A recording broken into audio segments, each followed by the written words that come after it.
Marshall, I don't think you should be up in that tree, Casey said. She glanced down at the small sign stuck in the White House lawn. This tree was planted by President Truman. It's very valuable. I'm not hurting it, Marshall's voice came from the branches. I'm just making my spider web look more spooky. Casey and her friend Marshall were in the White House rose garden. It was Halloween, and in an hour the garden would be filled with kids and grown-ups in costumes. Even though the leaves were changing color, it was warm for the end of October. Kids wouldn't need their hats and jackets to go out trick-or-treating.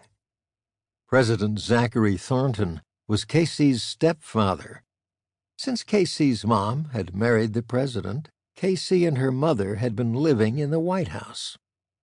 It already looks spooky, Casey said.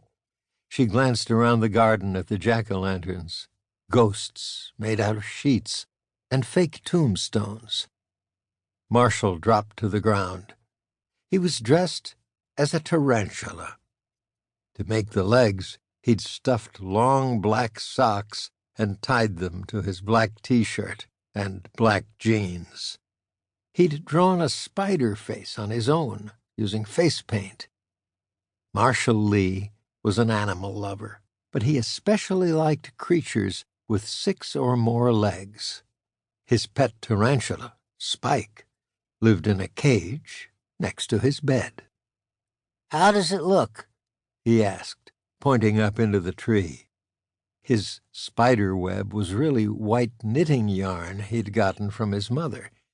He had strung the yarn in the tree branches to look like a large web.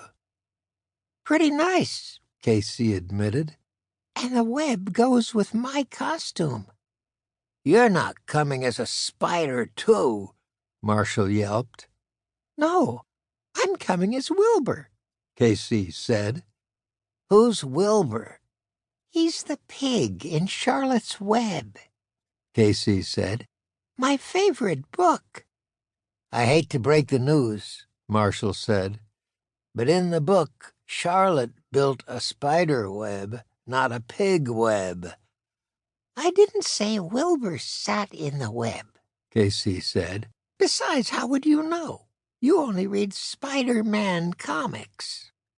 I saw the movie, Marshall grinned. Sweet web, Marsh, a voice said. It was almost dark in the rose garden, and the voice made Casey jump. Simon Tansey jogged toward the tree.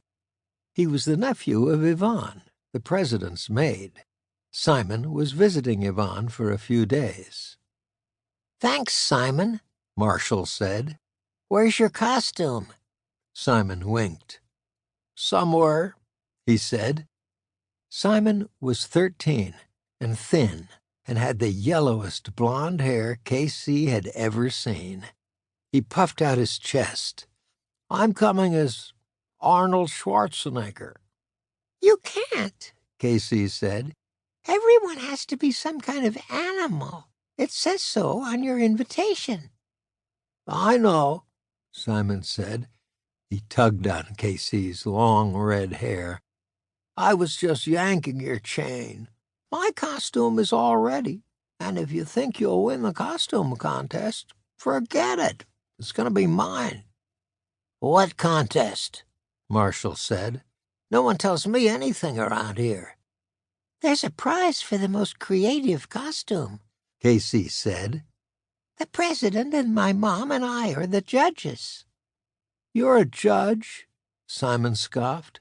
So you can't win, right? I know that, Casey said. She wondered why Simon made her so angry.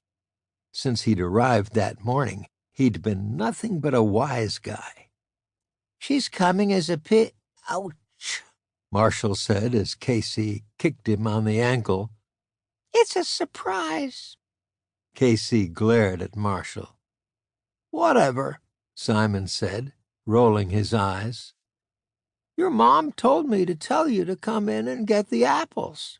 You know, for the dunking. Okay, thanks, Casey said. I just want to check out the tent first.